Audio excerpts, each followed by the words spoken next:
ओम नमः शिवाय।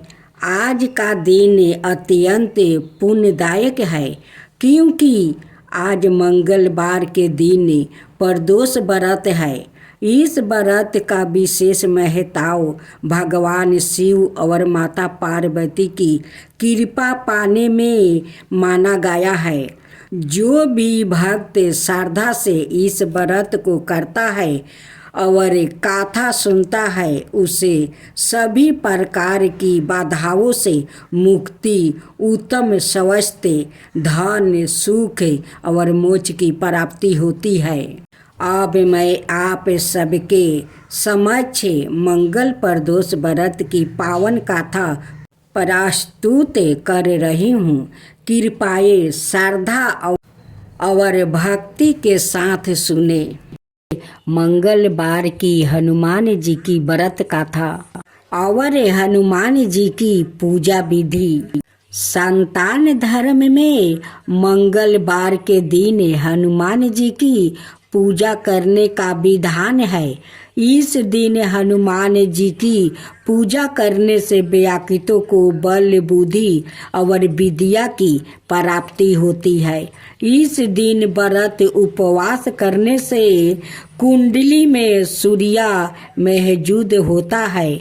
ज्योतिषी हमेशा सूर्य को मजबूत करने के लिए मंगलवार के दिन हनुमान जी की पूजा करने की सलाह दी जाती है। साथ ही उपवास करने का भी विधान है।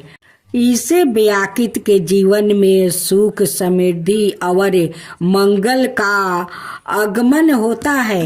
इस दिन पूजा के दौरान मंगलवार की कथा श्रवण और पाठ किया जाता है।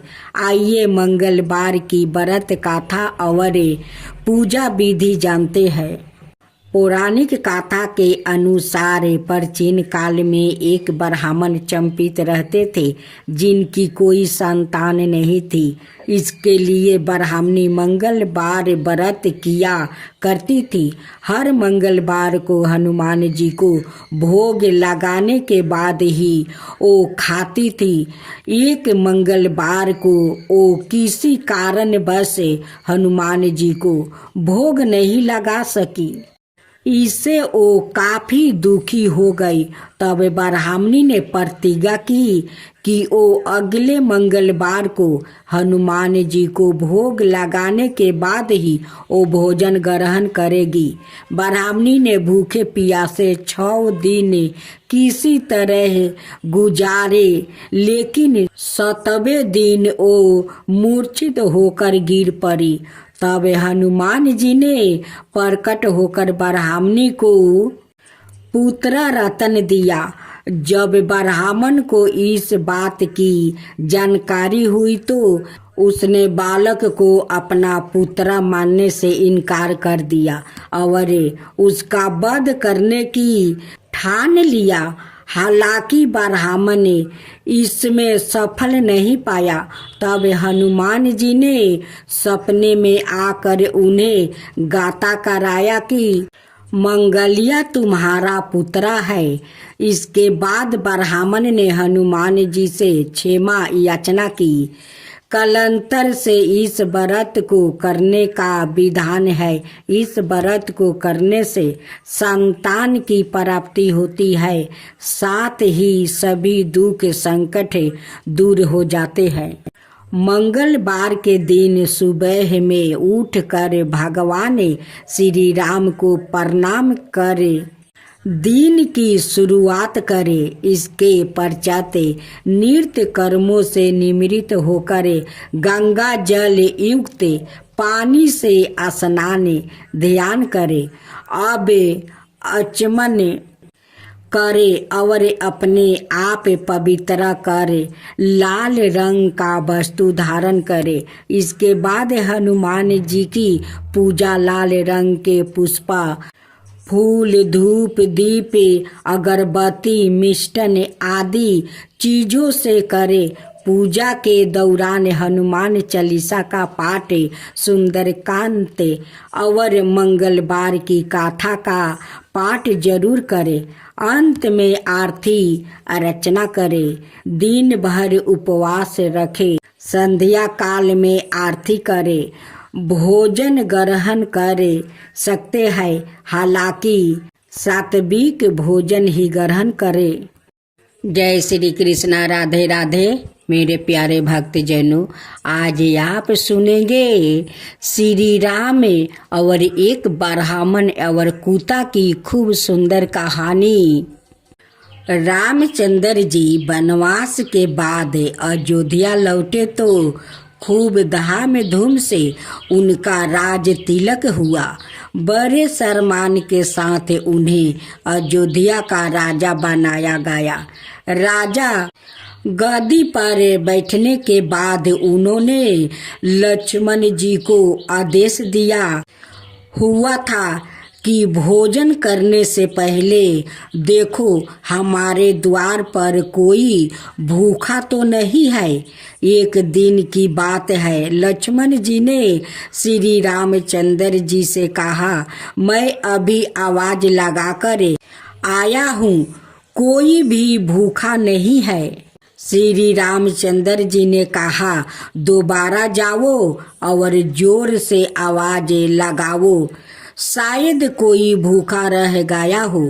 श्री रामचंद्र जी का आदेश पालन करते हुए लक्ष्मण जी दोबारा बाहर गया और उन्होंने जोर से आवाज लगाई तो कोई आदमी तो नहीं, वरन एक कुत्ते को लक्ष्मण जी ने रोते हुए देखा।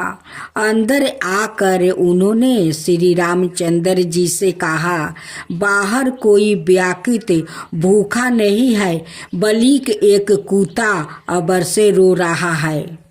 श्री रामचंद्र जी ने उस कुत्ते को अंदर बुलाया और कुत्ते से पूछा, तुम क्यों रो रहे हो? कुत्ते ने कहा, एक ब्राह्मण ने मुझे डंडा मारा है। श्री रामचंद्र जी ने ब्राह्मण को बुलाया और उससे पूछा, क्या यह कुत्ता सही बोल रहा है? ब्राह्मण ने कहा, हाँ, यह मेरे रास्ते में सो रहा था, इसलिए मैंने इसे डंडा मारा है।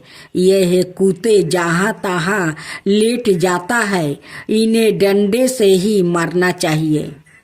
श्री रामचंद्र जी समझ गए कि ब्राह्मण की ही गलती है, परंतु ब्राह्मण को क्या कहे, सो उन्होंने कुत्ता को पूछा, ब्राह्मण ने तुम्हें डंडा मारा तो तुम क्या चाहते हो? कुत्ते ने कहा, भगवान, इसे माथा सीधे बना दीजिए।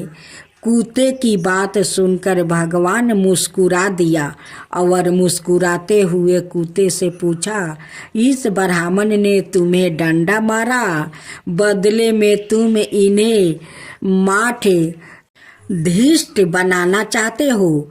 माठ ढीस बनाने से इनकी बहुत सेवा होगी, काफी चल बन जाएंगे, इससे तुम्हारा क्या फायदा होगा?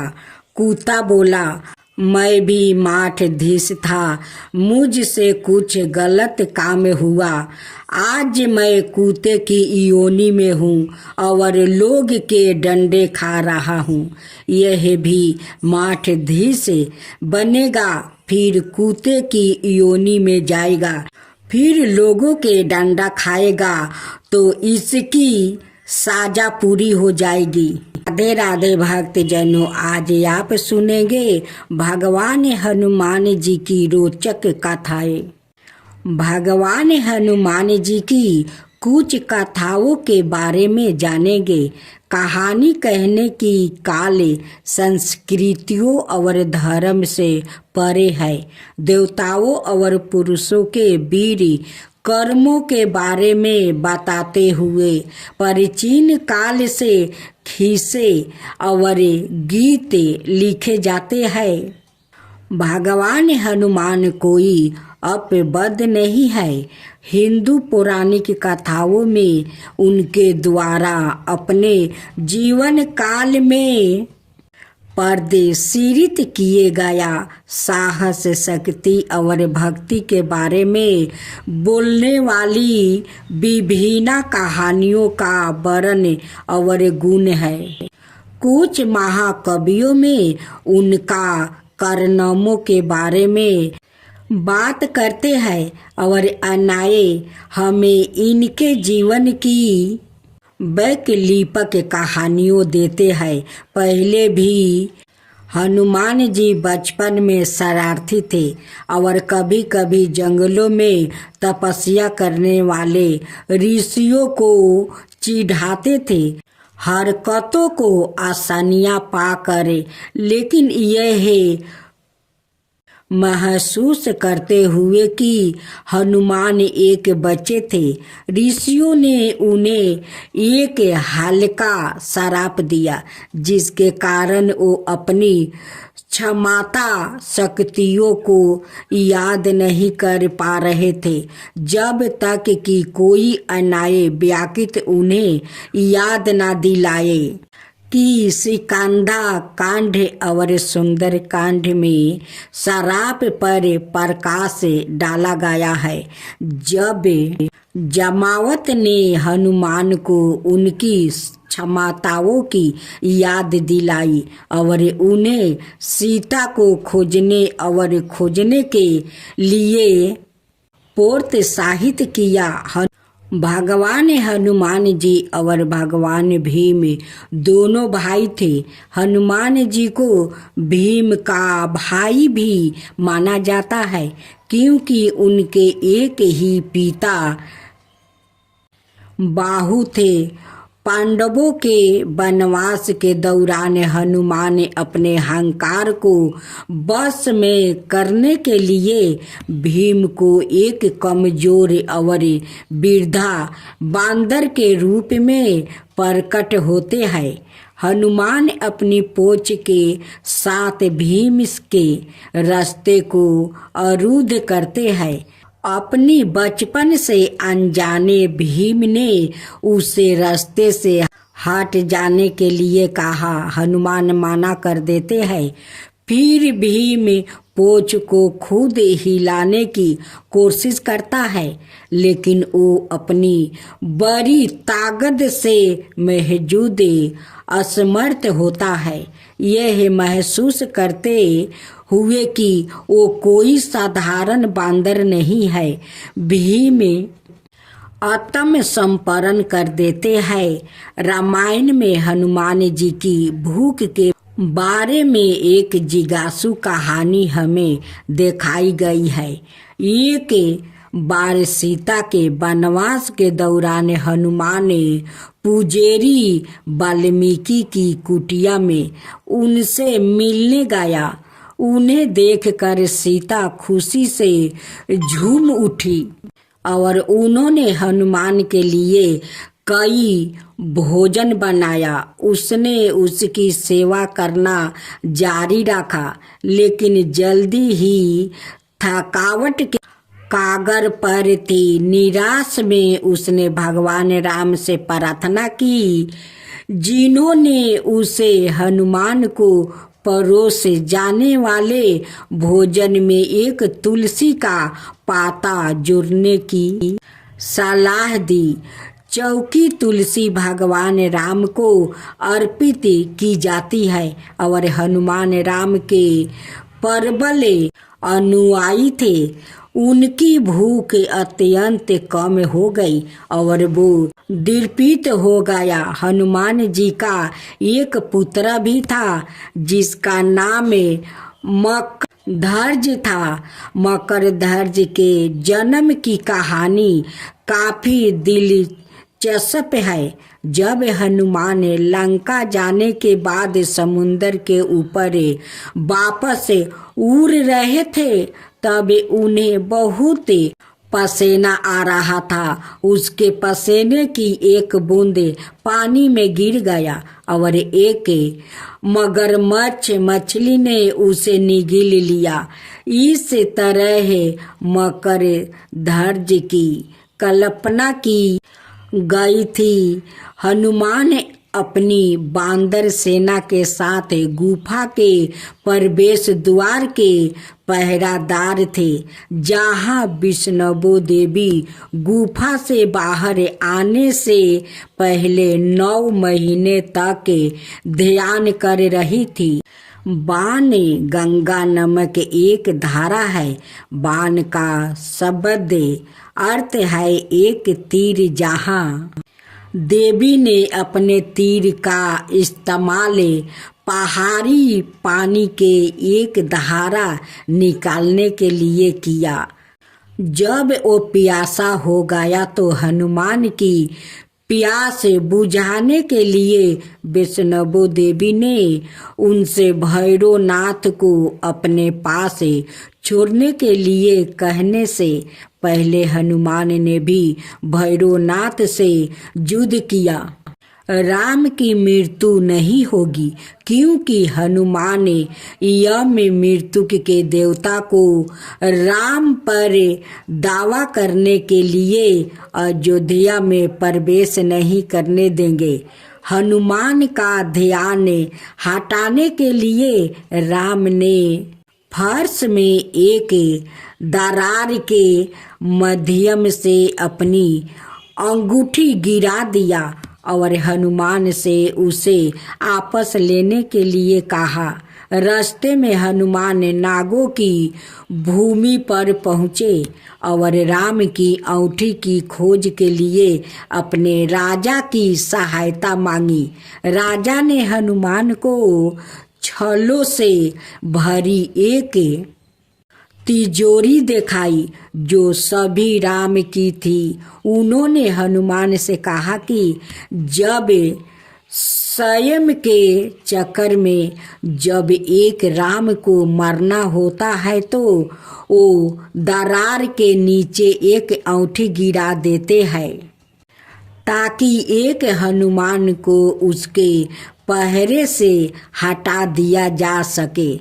दास को पकड़कर और गहरे दुखी हनुमान वापस पृथ्वी पर आ गया। हम आशा करते हैं कि आप जहाँ भी जाते हैं भगवान हनुमान का आशीर्वाद आपका अनुसरण करता है और वो आपको सुरक्षित, खुश, स्वस्थ और समृद्ध रख सकते हैं। जय बजरंगबली की जय।